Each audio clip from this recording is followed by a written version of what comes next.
6 victoires, 4 nuls, on avait déjà évoqué. Mais il y a une autre statistique que je voulais vous montrer. C'est celle du nombre de joueurs utilisés par Marbrice en 10 matchs. 18 joueurs. On parle bien des titulaires.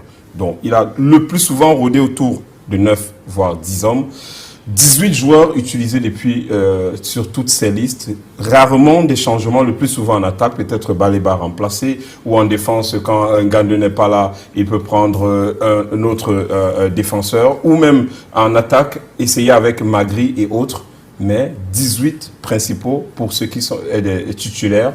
C'est le banc de touche qui n'est pas profond, ou c'est la fidélité à ces hommes les plus forts. Ben, il faut dire que lorsque vous voulez préparer un match, vous vous lancez dans une planification et la planification vous renvoie dans une programmation, dans l'agencement de ce qui va précéder le match lui-même. Donc, l'entraîneur fait un travail de fond en amont, essaie de voir d'abord la qualité du jeu des adversaires et en fonction de la qualité du jeu des adversaires, va convoquer des joueurs qui vont rapidement être fonctionnels pour lui donner du résultat.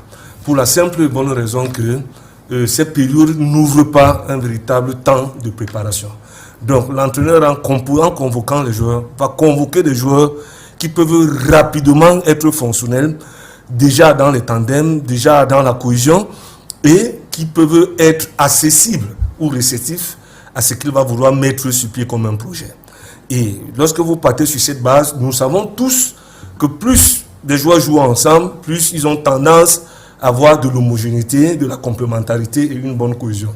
Donc, à partir du moment où les périodes de match sont ouvertes pour 5, 6, 7 jours et que les matchs sont intercalés de 2 ou 3 jours qui les séparent, on n'a véritablement pas le temps de changer totalement une équipe.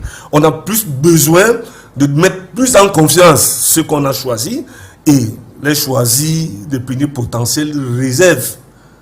Moi, je ne parle pas de remplaçants, des réservistes qui peuvent venir se greffer à l'ossature afin que l'organisation de jeu demeure et que le fond de jeu et des différentes animations, quand on a le ballon ou on ne l'a pas, dans le plan que l'entraîneur a défini, puisse rester le même, quelle que soit l'adversité qu'on va rencontrer dans le match. Donc, cela peut expliquer ce pourquoi, et d'ailleurs, il n'est pas le seul à être dans cette gamme-là. Le seul conservateur. Non, le seul entraîneur à être dans cette gamme-là.